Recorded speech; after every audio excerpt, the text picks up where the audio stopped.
Okay, everyone, welcome. It's been a while since we've had a regular class, and this isn't quite a regular class, but we are going to go ahead and get started on our U.S. History 1302 lesson for today.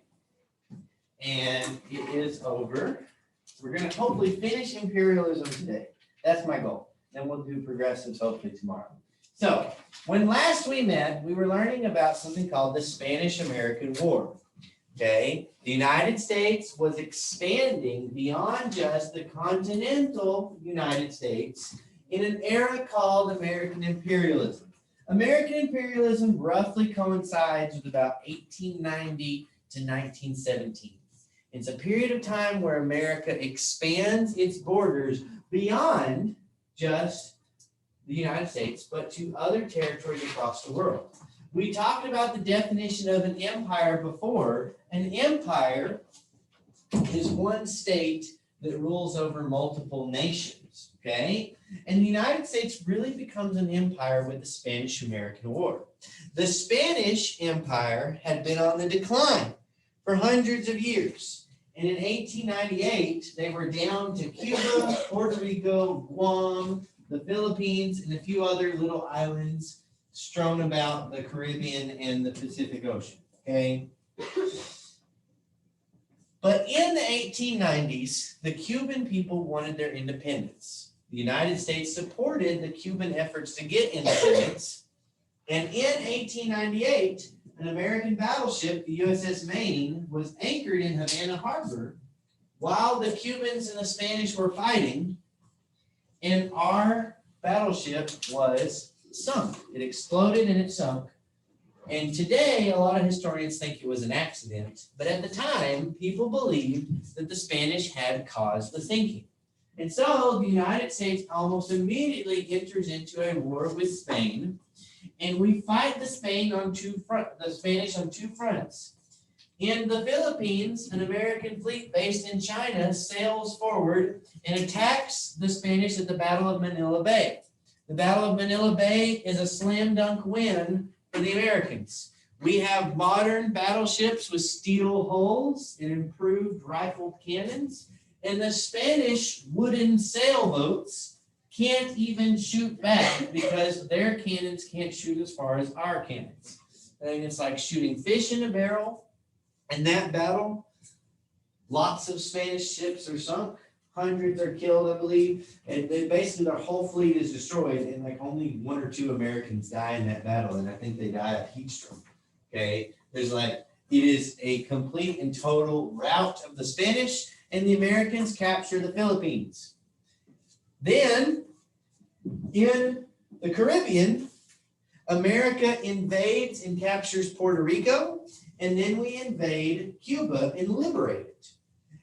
A key figure in the liberation of Cuba, and we don't have enough time to talk about all the battles, sadly, but a key figure is Teddy Roosevelt. Theodore Roosevelt was an up-and-coming politician. He had done a lot of stuff. We're about to talk about him extensively in our next lesson. But one thing that he did during the Spanish-American War, he resigned his post as the Assistant Secretary of the Navy, and he formed a volunteer regiment that he personally financed called the Rough Riders. It was a group of like cowboys and renegade type people. He basically looked for all the rough and tumble people he could find, athletes, cowboys, a very mixed lot of people. And he got them together. He trained them to be a cavalry regiment, and he went to the U.S. military and offered his regiment, the Rough Riders, to the U.S. government to use in the war. The U.S. government went ahead and took them because we needed soldiers, and we had to train a lot of soldiers really fast anyways. And the Rough Riders participate in the battles in the Spanish-American War, and their most famous action is their charge up San Juan Hill. Okay, now this is a painting that romanticizes the charge, but what actually happened is there was a hill and the Americans needed to take it, but the orders were to wait for reinforcements, etc. Typically, you don't want to attack up a hill because it's easier for the bad guys to shoot down at you. okay? But Theodore Roosevelt is not one for waiting around and letting someone else help him do something. He's just going to go ahead and do it. And he rallies his men. They charge up San Juan Hill. They capture the hill, which then allows them to command an area around the hill. They put cannons on top of the hill, etc. And they flush out the Spanish out of Santiago, the city of Santiago. So they succeeded? They did. They charged up the hill in the face of withering Spanish fire. Okay, they capture it. Teddy Roosevelt becomes a hero. And it's a really heroic action. Like, it was one of those things that probably he would have done. Like, the Spanish were demoralized. They weren't the best fighters. But typically, in just like military logic, you don't charge up a hill unless you have overwhelming force. Okay, which is usually not a good idea. But they did it anyways, and they just charged up that hill. And that's kind of Teddy Roosevelt's personality. We'll talk about Teddy Roosevelt more in a little bit. This picture reminds me of He is. There is a depiction of Teddy Roosevelt in that movie, Night at the Museum. And Teddy Roosevelt, his whole personality is like a bull. Okay, he just blasts through obstacles. Teddy Roosevelt doesn't like dance around problems. He doesn't like stop and think and like carefully navigate. He just like blasts through any obstacle he finds. Okay, quick miniature biography of Teddy Roosevelt. When he was a young boy growing up in New York City, he was frail. He wore glasses. He was sickly. Okay, he was like a shrimpy, wimpy little kid. Okay, short kid, that sort of thing. But one day, Teddy Roosevelt looked in the mirror and he got mad. He was mad at himself for being a wimp, and he decided he was going to get tough. And that's basically what he did. Through sheer force of will, Teddy Roosevelt started working out like crazy. Okay, he got jacked. All right, he became like a prize-fighting boxer. But he wasn't just a meathead. He was also smart. He graduated from Harvard. In his lifetime, he wrote dozens of books on all sorts of topics. He then went out and started a ranch in like Montana. Okay, he like started his own cattle ranch in Montana. He was like the police commissioner for New York City. He had been like the governor of New York and the assistant secretary of Navy. He did like all sorts of things in his lifetime. Okay, he was super tough, and basically, if there was an obstacle, he just overcame it. He just blasted right through.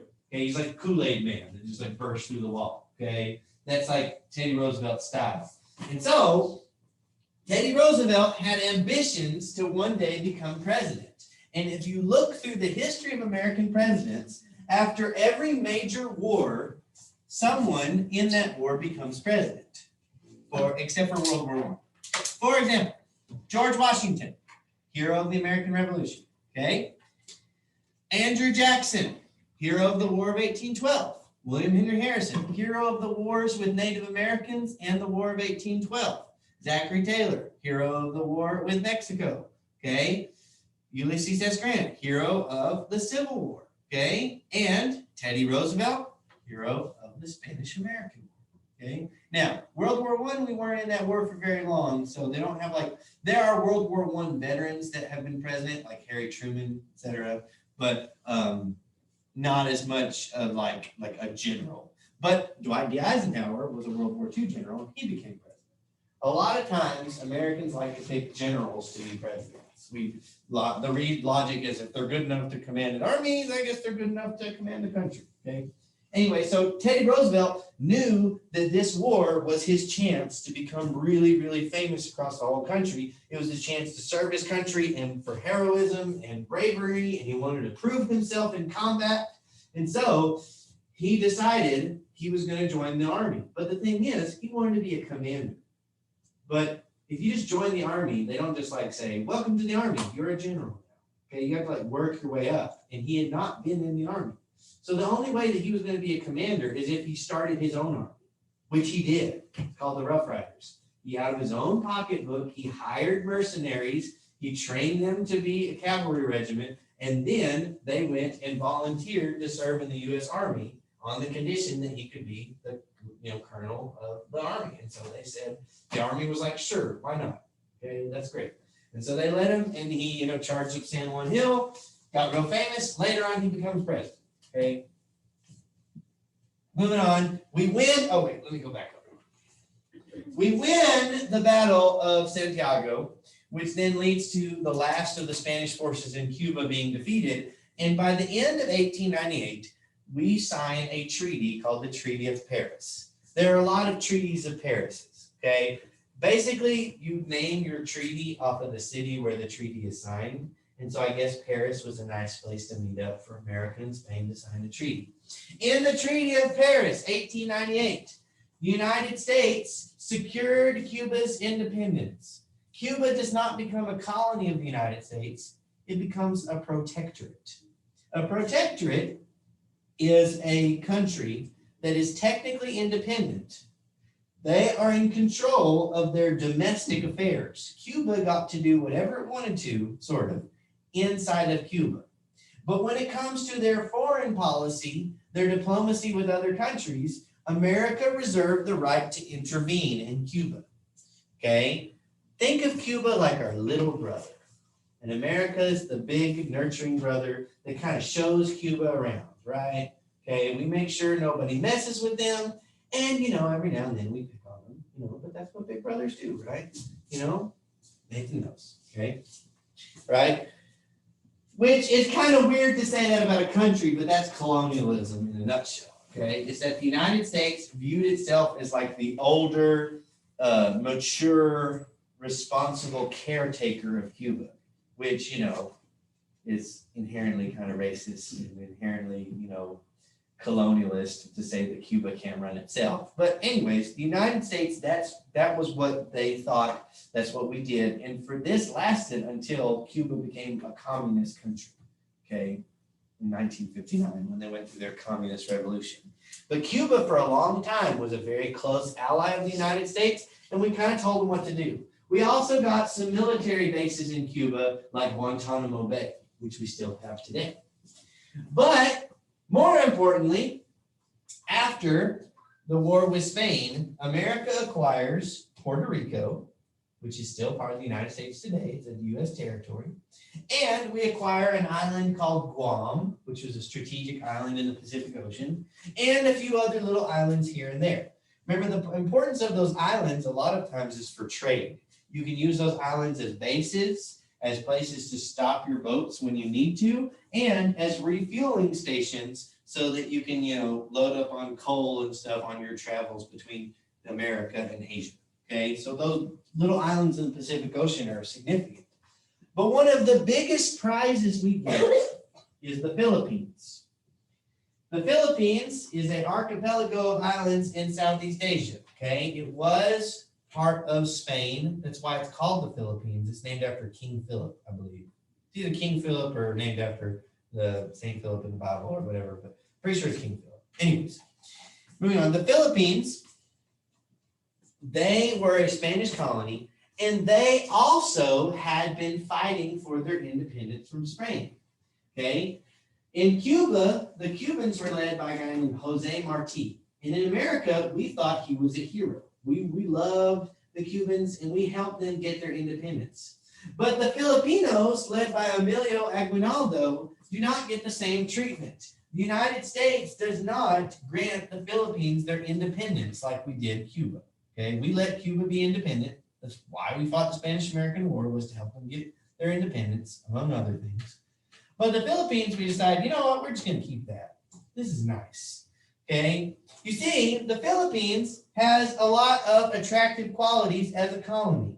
Number one, proximity to China and Japan. This is a wonderful base for us to trade with the large countries in Asia. Number two, natural resources. The Philippines is a tropical country. It's full of tropical rainforests. There are things that you can get in tropical rainforests that you can't get in the continental United States.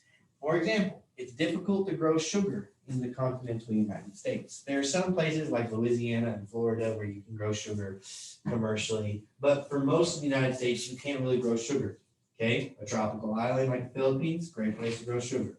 Okay, there are other things like rubber that come from trees that grow in tropical rainforests called rubber trees. Yes, rubber used to come from a tree. You can still get rubber from a tree. Today, a lot of our rubber is synthesized from oil, okay, and like petroleum byproducts like most of the rubber that we have in this room probably comes from petroleum. But for a long time, rubber came primarily from trees, and the sap of rubber trees, you know, vulcanize and turn into rubber, and it's, you know, fun and good for making things like wheels and, you know, belts and machine parts that you need. And you can't grow rubber trees in the United States. If we don't have the Philippines, then you have to like buy that from other countries. But if it's our colony, we can just get it, okay? Another reason for having these colonies is as a market for American goods. If we own these islands, we can sell them our stuff and make sure that they only buy our stuff, okay? And finally, there's the opportunity to spread American culture, American religious ideas, and political beliefs, okay? That last idea is kind of like the one that's the nice sounding one, right? We're going to share the gospel with them. We're going to teach them how to have democracy. We're going to civilize these Filipinos. But that's not exactly what happened. Instead, we fought a very long war with the Filipinos called the Philippine Insurrection. This is a war that they don't talk about a whole lot in American history. You don't see a lot of memorials to those that died fighting the Philippines, but thousands of American soldiers died in several years of warfare in the Philippines to put down the Filipino rebellion. We eventually won, but we had to resort to very brutal tactics to get it done. Okay. You see, this was a guerrilla war. In many ways, the war in the Philippines is like the war in Vietnam, except no helicopters and no TV. Okay. And we win. When people say that there's no way for us to win the Vietnam War, they're not entirely correct, because we did win a war against a insurrection, guerrilla warfare in the jungle. And we did it without helicopters and without, you know, airplanes or fancy things like, you know, napalm and flamethrowers and Agent Orange. We won the Filipino insurrection. But what you had to do is you had to get your hands really dirty. What the United States ended up doing was we set up like zones that were like safe zones and zones that were free fire zones. And to stop guerrilla, because in guerrilla warfare, the bad guys don't wear uniforms. How do you tell the difference between a Filipino that likes the United States and a Filipino who is fighting against the United States? You can't. So the U.S. basically sets up areas where you say, if we see you here at this time, we just assume that you're a rebel, we're going to shoot you. If you're over here, we assume that you're on our side. And so the United States like very forcibly puts down the rebellion. Thousands of Filipinos die. Famine and malnutrition because of the conflict leads to even more death. But eventually the Philippines becomes a relatively stable colony of the United States. And they start to adopt Western stuff. We teach them, you know, we basically bring like modern technology, things like that. And the Filipino starts to become more like the United States, but it's not a complete transformation, okay? In many ways, the Philippine insurrection embarrasses the United States. Okay, I've been covering this stuff right here. Look, Europe is watching, okay?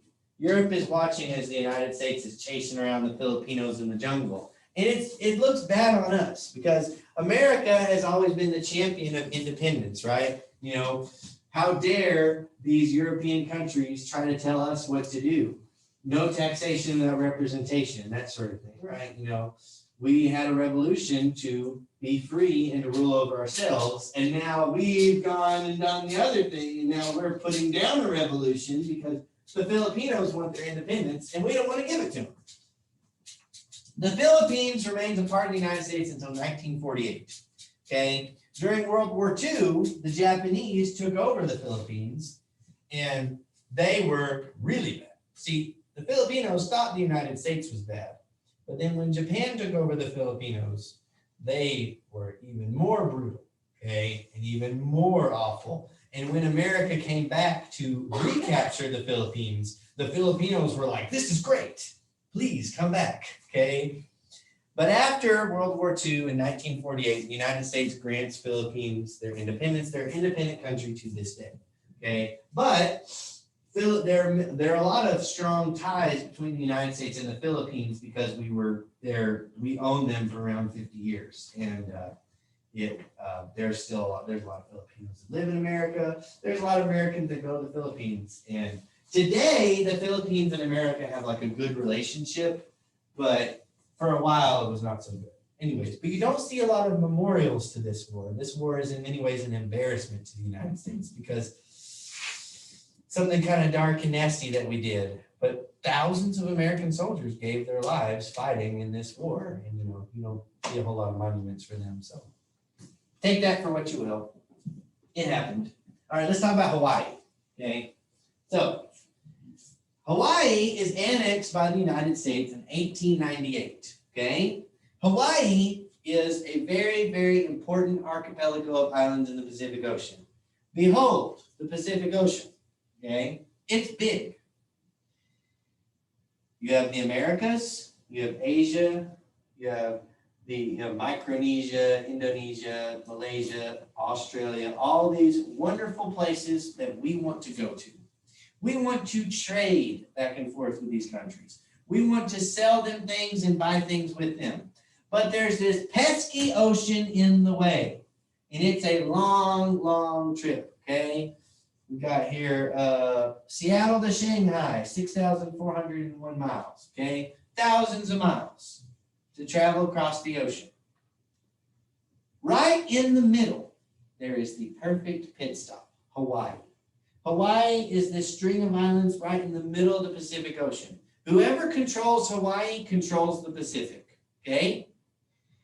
If you own the Hawaiian Islands and someone tries to attack you across the Pacific Ocean, they got to go through Hawaii first. Hawaii can be a shield for whoever owns it. And from the Hawaiian Islands, they can launch attacks on the rest of the world, or the rest of the Pacific Ocean, without anything really in the way to stop it, okay? Hawaii is a tropical paradise. It's great for growing plants like pineapples and sugar. Okay, it is a wonderful place to live, for most people. It's like 60, 70 degrees all year long. It's always nice outside. It's just it's a great place. But Hawaii was an independent country. It's called the Republic of Hawaii, and they were like a constitutional monarchy of sorts. This is the last queen of Hawaii, Queen Liliuokalani. I didn't say that name right, but Liliuokalani, close, I guess. And the United States and Great Britain and France and lots of countries had a lot of interest in Hawaii, okay? Here's the thing about Hawaii. I'm just going to tell you right now. If we don't conquer it, someone else will. That's the sad thing, okay? There's no, that meme from the Avengers where it's like, I've looked into 10,423 futures and only one where we win. Okay. You can look into 10,450 futures, and there ain't none of them where Hawaii is independent, okay? This is how the cookie crumbles. Somebody's going to take it. Either Britain, France, Spain, Germany, us, somebody. So if somebody's going to take it, why not the U.S.? The first Americans to go to Hawaii happened around the 1820s. In the 1820s, there were American missionaries that went to Hawaii to spread Christianity. While they were there teaching Hawaiians about Christianity, they would write letters back home and tell people about how nice Hawaii was. Okay? It's a wonderful piece of God's creation. The climate is so wonderful. And many American sugar growers looked at that and said, hey, we should go to Hawaii, buy some land, and start growing sugar. So in the 1840s, you start to see Americans moving to Hawaii as immigrants and setting up farms where they grow sugar. And this worked out for quite a while, until the 1880s, okay? Over time, more and more Americans moved to Hawaii, and Hawaii is technically an independent republic, but a lot of the land in Hawaii is privately owned by American plantation owners, sugar plantations, okay? One of the biggest and most influential of these plantation owners is Sanford Dole. You ever ate a Dole pineapple before? The Dole cans of pineapples, the little Dole mixed fruit? That's this guy, okay? But in the 1890s, America passes a tariff on imported sugar. Okay? There's a lot of prosperity for years and years of Americans growing sugar in Hawaii and selling it back to the United States. But whenever America puts a tariff on sugar, it puts a tax on foreign sugar. And technically, Hawaii is a foreign country. So American farmers in Hawaii are having to pay taxes to sell sugar back to America. And they don't like this. So they start planning a hostile takeover of Hawaii, which is also known as a coup. A coup is spelled C-O-U-P, by the way. Okay? But as the Americans in Hawaii are planning a coup, the Queen of Hawaii figures out what's going on, and so she starts moving to put down the coup, and fighting happens.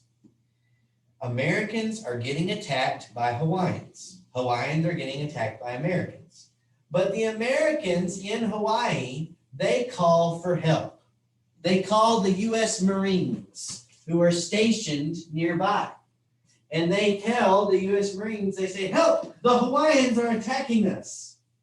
Now, Americans started it, but the Marines, when they hear Americans are in danger, they don't ask questions about who started it. Did you hit first? No.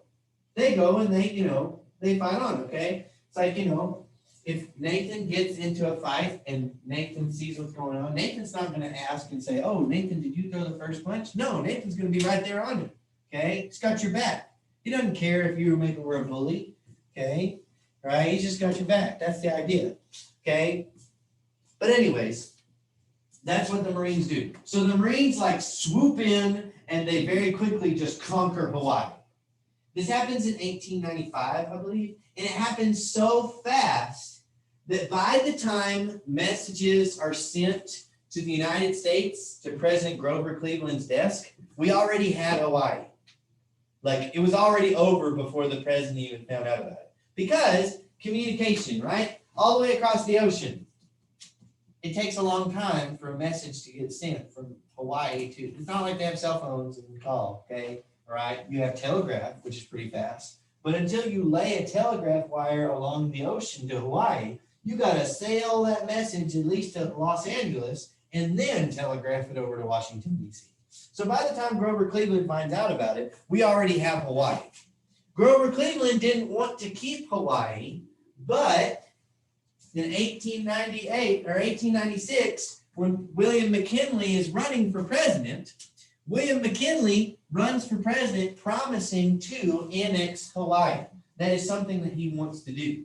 He wants Hawaii to become part of the United States. And so for a few years, there's a political debate about should we keep Hawaii? Should we give them their independence back? And ultimately, when William McKinley becomes president in 1898, or president in 1897, in 1898, he basically makes the argument. He says, listen, we've got to take Hawaii. If we don't take it, someone else will. This is too important. The strategic location is so important. And if you remember in 1898, we're literally in the middle of a war with Spain. And we are fighting in the Philippines. So our supply lines are coming from the United States all the way to the Philippines. We have to have Hawaii, okay? Because otherwise that could be an interference to our military operations. So in 1898, we just annexed Hawaii.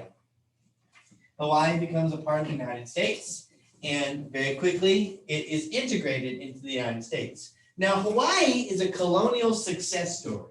It's one of those colonies that actually has benefited a lot from being a colony. Because Hawaii is part of the United States, the people of Hawaii are U.S. citizens. Today, Hawaiians have been fully assimilated. Remember that assimilation word? They've been fully assimilated into America. Okay, Hawaiians are Americans. Okay, they're part of the United States.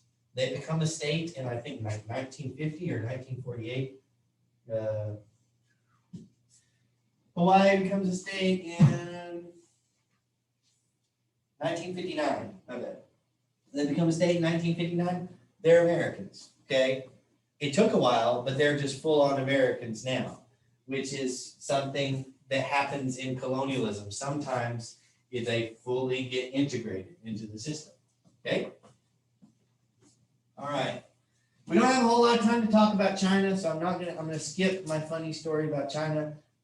It's pretty neat. Secretary John Hay, this guy, he's sneaky. Okay, just look up Secretary John Hay and the open doors of China. But basically, grab the box rebellion. Okay, anyways, basically the United States starts trading with China, and we get the other countries of the world to agree to open up trade from China with everyone else. Then in like 1900, the people of China have a rebellion against all the foreign influence called the Boxer Rebellion. And there's a group of Chinese people that try to kill all the foreigners in China. So then the United States, Russia, Germany, Britain, France, and Japan all invade China at the same time. And that's the only time in history that I can think of where China has lost a war, is when, or well, that and the Mongolians, okay? When like the whole world teams up against China. And so we invade China and we force them to trade with us, okay? The British, well, we'll talk about it later, but colonialism is weird. But basically, with China, we don't conquer China. We just point a gun at them and say, you better trade with us or else we'll shoot you, okay? And so they trade with us back and forth. We kind of did the same thing with Japan, okay? Where Japan, we forced them to trade with us, but that was back in the 1840s. And we forced Japan to trade with us, and that led to Japan modernizing and adopting a lot of Western practices. All right. I think that's all we have time for today. That's our rest of our lesson about imperialism. Tomorrow, let's learn about our wonderful, wonderful next era in history, the progressive era. Okay, hopefully we can get caught up. We may get to the point where we have to just use a video that I recorded last year to finish everything off, but we